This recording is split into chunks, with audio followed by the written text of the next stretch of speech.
Hablamos acerca de educación virtual. ¿Qué es la educación virtual? ¿A quién le aplica? ¿Cómo se aprende? ¿Quién puede entenderla? Sobre eso vamos a hablar a continuación. Vamos a hablar también un poquito acerca de la situación actual de la educación en el territorio nacional. Vamos a hacer una revisión mundial y, por supuesto, explicar a detalle qué es esto de la educación virtual. Bienvenidos a ¿Qué ocurre?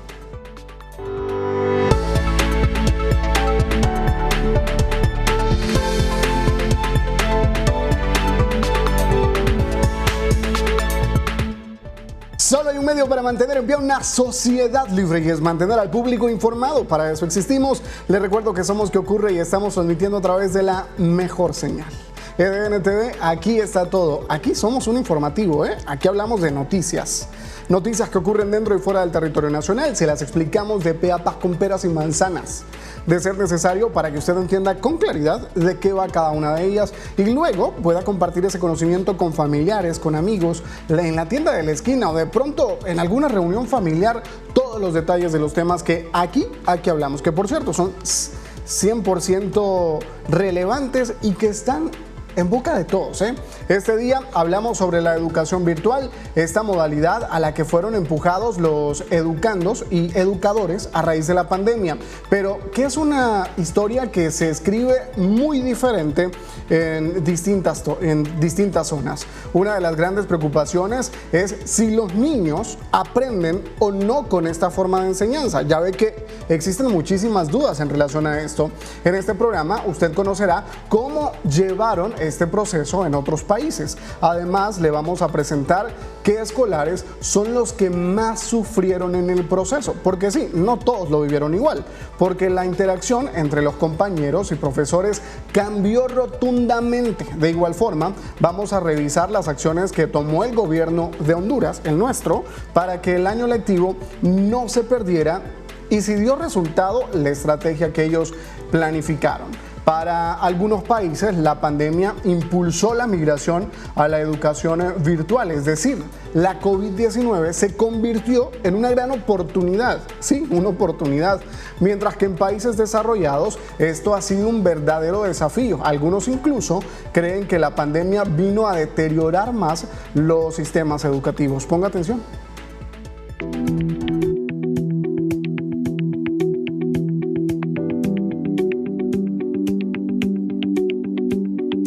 Con la llegada de la pandemia de la COVID-19, los sectores económicos, sociales y culturales tuvieron que reinventarse.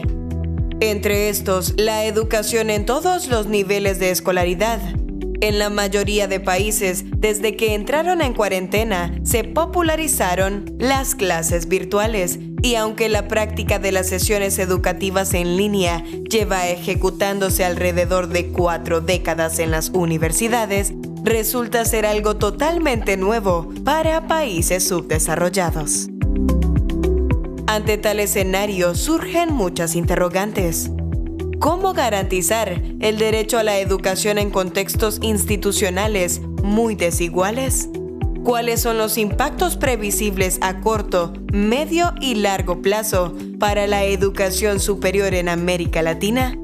¿Cuáles son los retos que conlleva ayudar a que los docentes de todos los niveles asuman la enseñanza remota con o sin tecnologías digitales?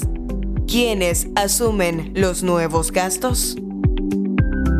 Se estima que unos 1.600 millones de niños en edad escolar han sido afectados directamente por los cierres de escuelas alrededor del mundo.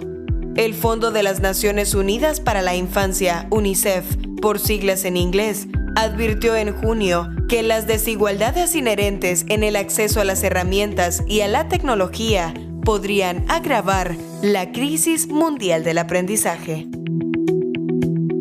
En zonas demográficas desarrolladas como Europa, Estados Unidos, Japón, entre otros, la pandemia vino a favorecer el fortalecimiento de las clases en línea, que aunque no eran generalizadas, su poder adquisitivo y su desarrollo tecnológico han permitido que la transición hacia la modalidad virtual no sea un mayor problema. Por el contrario, se convirtió en una gran oportunidad.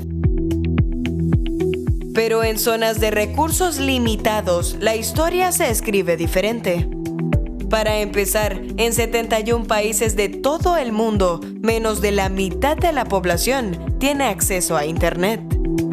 A pesar de esta disparidad, el 73% de los gobiernos de 127 países están utilizando plataformas en línea para ofrecer servicios educativos mientras las escuelas siguen cerradas. En la mayoría de los países de África, menos de una cuarta parte de la población cuenta con acceso a Internet. Mientras tanto, en los países de la región de América Latina y el Caribe, el 90% de las respuestas del gobierno para dar continuidad a la educación incluyen plataformas en línea. De la misma forma, existen desigualdades notables entre los hogares más ricos y los más pobres. Casi todas las tecnologías que se utilizan para ofrecer servicios educativos, mientras las escuelas permanecen cerradas, requieren electricidad. Sin embargo, de 28 países analizados por la UNICEF, solo el 65% de los hogares del quintil más pobre disponen de electricidad, frente al 98% de los hogares del quintil más rico. Pero no en todo el mundo, el panorama es tan sombrío. Hay algunas regiones en las que los gobiernos se han apresurado a transformar los sistemas educativos. En algunos países de África Occidental y Central, los gobiernos están trabajando con los proveedores locales de servicios para proporcionar educación a los niños en edad de asistir a la escuela primaria y al primer nivel de secundaria, ya sea por internet o a través de la radio, la televisión o en formato de papel. En Uruguay, la alianza entre Plan Ceibal y la empresa de telecomunicaciones Antel ha proporcionado acceso a todos los contenidos educativos del gobierno sin consumo de datos. Por su parte, México, a través de la estrategia del gobierno Aprende en Casa, se están proporcionando servicios educativos a larga distancia a través de la televisión nacional, la radio y los canales digitales. Los programas se basan en el Plan Nacional de Estudios.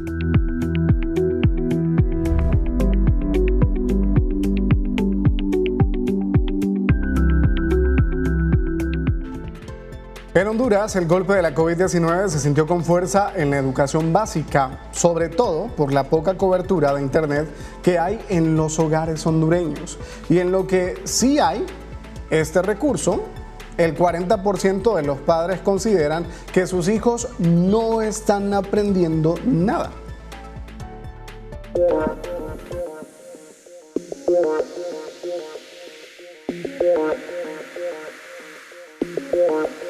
El sistema educativo de los países en los que el nuevo coronavirus llegó sufrió un evidente impacto y Honduras no es la excepción.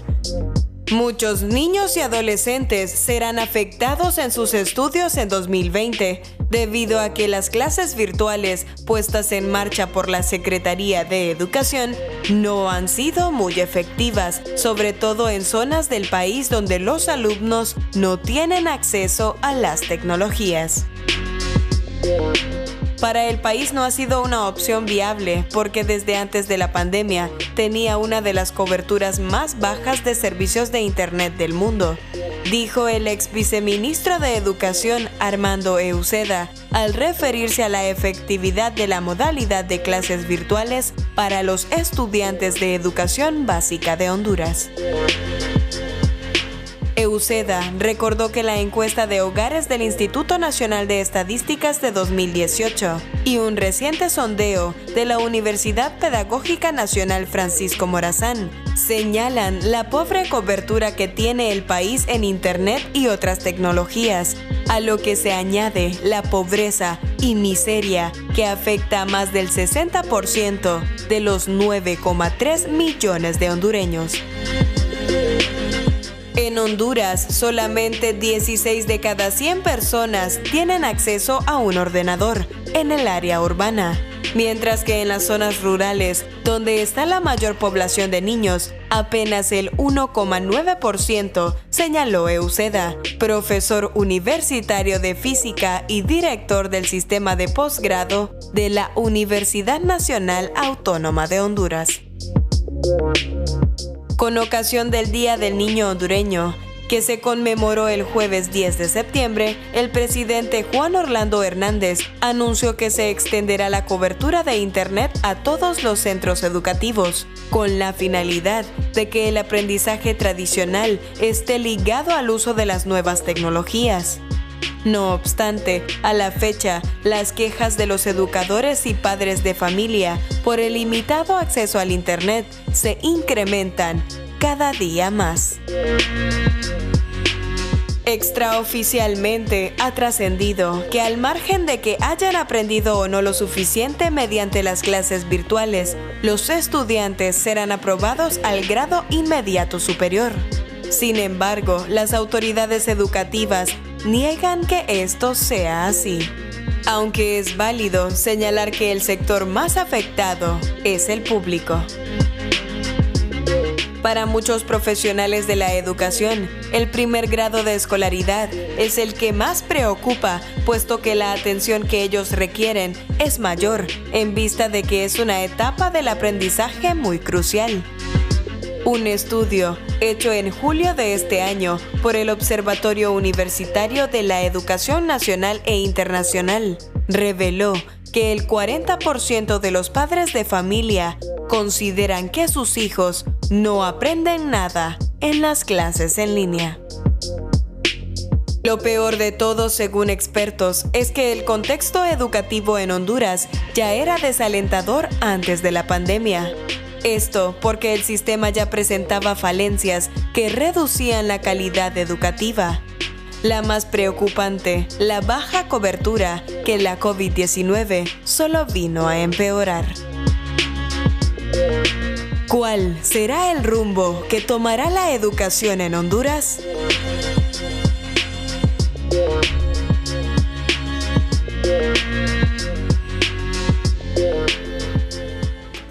¿Cuál será el rumbo que tomará la educación en Honduras? Con esto de la llegada de la educación virtual, muchos han considerado que se trata de una oportunidad para que mejoren las cosas en el territorio nacional, pero también ha dejado ver la debilidad del sistema y, por supuesto, el alto grado de vulnerabilidad que tienen este sector debido a que no existe la infraestructura para poder atender vía internet las necesidades de los educadores y también de los educandos. Vamos a una pausa, volvemos en breve.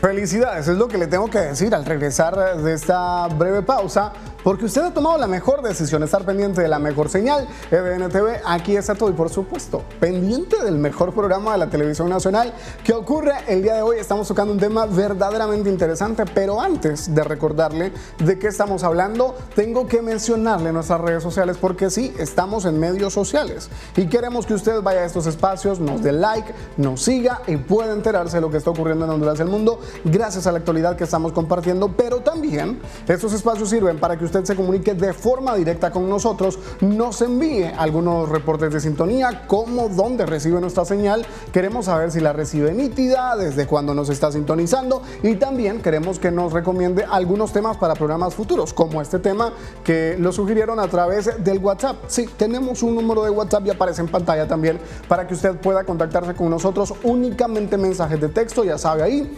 reportes de sintonía para saber de dónde y desde cuándo y cómo recibe nuestra señal y también para que nos recomiende algunos temas para programas futuros. El día de hoy estamos hablando sobre educación virtual. Ya le presentamos el panorama mundial, también le presentábamos la situación actual del país en relación a este tema, que es un tema agridulce, porque para muchos estimula el crecimiento o el acercamiento de la educación a la tecnología, pero también deja ver las debilidades del sistema en este momento donde no existe infraestructura para poder desarrollar educación virtual en el territorio nacional. En las universidades, la transición a modalidad virtual no ha sido difícil. de asimilar para los alumnos. Esto ha sido un poco más fácil, no así para los docentes. Este es un dato interesante, ¿eh? El alumno no ha tenido problemas, pero el docente sí se ha complicado. En especial aquellos que son mayores, de edad avanzada, que el uso de la tecnología ha significado un verdadero reto. Conozca a continuación 3 universidades de Honduras que han hecho este cambio de manera exitosa, según dicen sus rectores.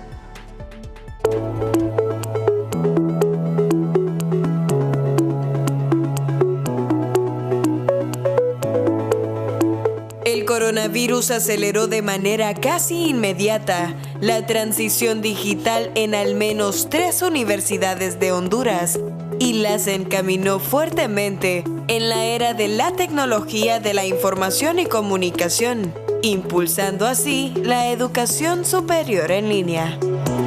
Los rectores Francisco Herrera de la Universidad Nacional Autónoma de Honduras, Marlon Brevé de la Universidad Tecnológica Centroamericana y Hermes Alduvín Díaz de la Universidad Pedagógica Nacional Francisco Morazán han manifestado cuál ha sido la reacción de los docentes y el temor de los estudiantes.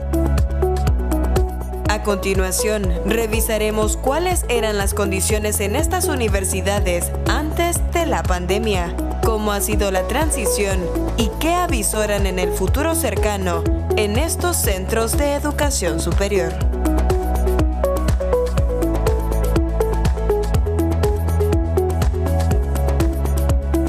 Desde hace 12 años, la Universidad Nacional Autónoma de Honduras venía desarrollando el campus virtual en la plataforma educativa Moodle, con el fin de impulsar la educación en línea. Sin embargo, el coronavirus le vino a recalcar que era necesario acelerar el proceso. La matrícula e igualmente algunas clases, sobre todo las llamadas generales, ya se impartían en línea antes de la llegada del COVID-19. A pesar de los esfuerzos, la nueva modalidad de enseñanza no estaba en un sitial de preferencia, tanto por los catedráticos, por los educandos, ni por las mismas autoridades universitarias. Los estudiantes, señala el rector, no han tenido problemas para adaptarse a la plataforma digital. En cambio, los docentes, que en su mayoría son adultos mayores, sí presentaron dificultades para acoplarse a la nueva normalidad.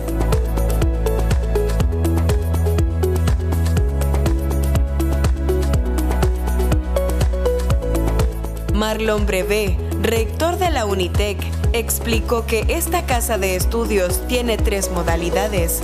Antes de la pandemia ya contaba con una universidad virtual que ofrecía 2 licenciaturas y 4 maestrías totalmente en línea.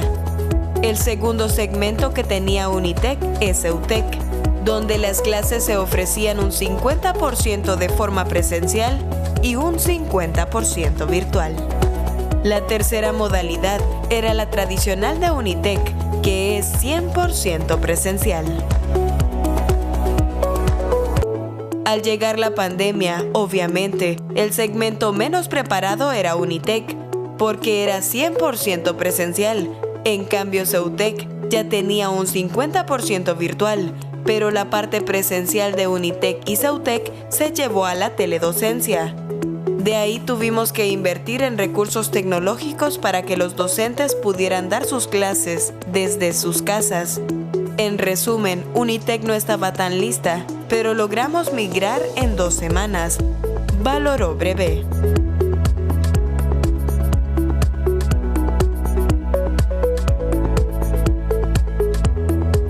Entre tanto, Díaz, el rector de la Universidad Pedagógica Nacional Francisco Morazán, explicó que esta universidad, desde antes de la pandemia, ya contaba con el programa de educación virtual, que administra la plataforma tecnológica de gestión de aprendizajes, que junto a la Dirección de Tecnologías de la Información, asegura los servicios de conectividad. Aunque esta universidad ya contaba con una plataforma digital ante la llegada de la pandemia, los docentes reaccionaron de manera rápida y de manera proactiva para mantener la actividad académica junto a los estudiantes, destacó Díaz. En general, los académicos afirmaron que es un reto mantener la formación de los universitarios, no solo porque han tenido que reforzar el aspecto tecnológico, sino también el pedagógico. Como la pandemia distorsionó la calendarización de los centros de estudio superior, tanto públicos como privados, será el Consejo de Educación Superior el que decidirá el retorno de los estudiantes a los campus universitarios. Mientras tanto, la enseñanza continúa a través de las herramientas digitales.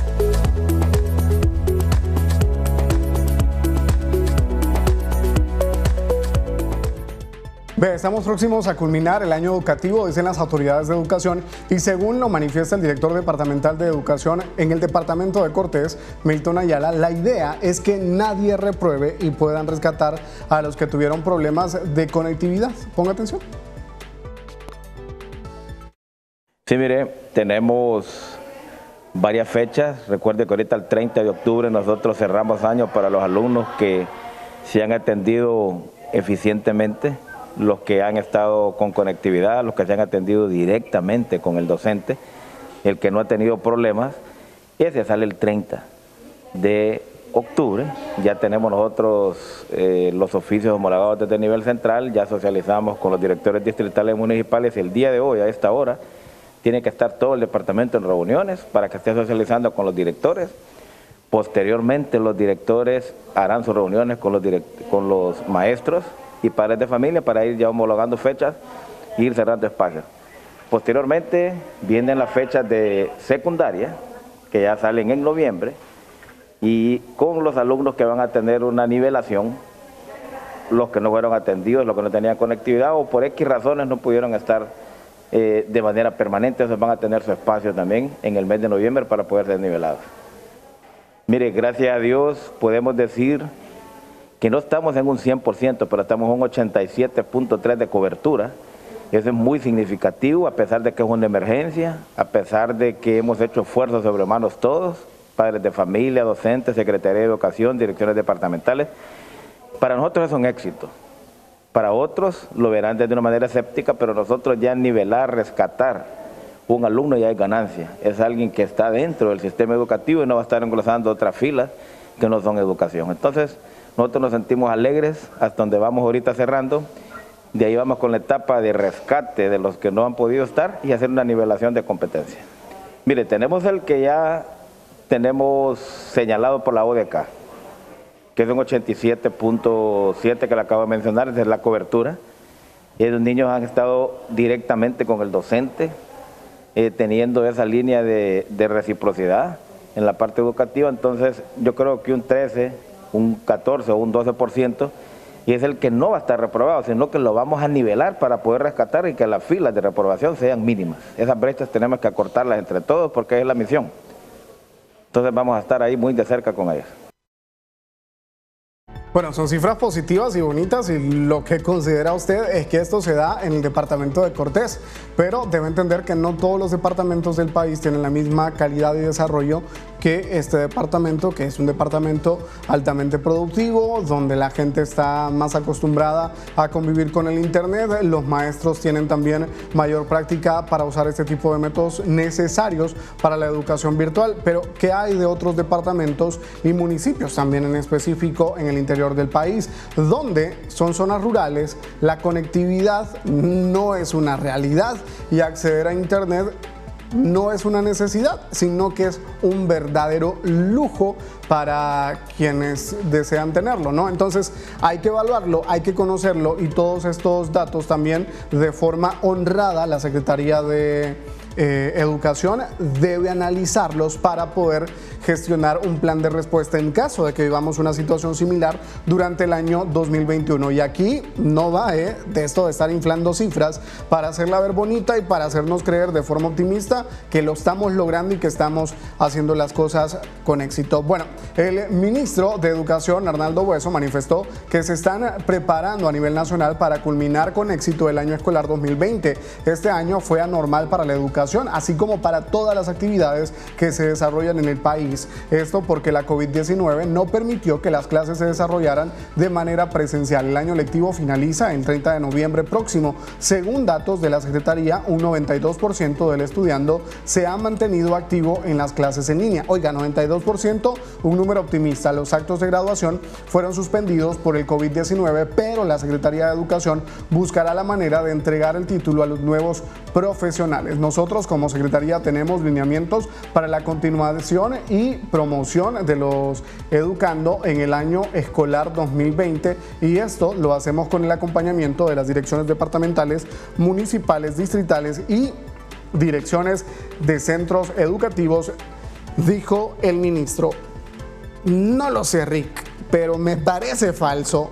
Algo así dice por ahí una frase popular. Este 92% nos deja pensando y habrá que ver si la Secretaría de Educación está siendo verdaderamente honesto, porque hay quienes consideran que producto de la pandemia el desánimo creció y también las necesidades que tiene de la población aumentaron y muy probablemente la deserción escolar aumentó en cifras alarmantes. Hasta aquí vamos a dejar el tema. Ya sabe que le toca a usted sacar las conclusiones en relación a cada uno de los elementos que le compartimos el día de hoy. Les recuerdo, hablamos acerca de educación virtual. Mi nombre, Lester Torres. Tengan ustedes una bonita noche. Bendiciones.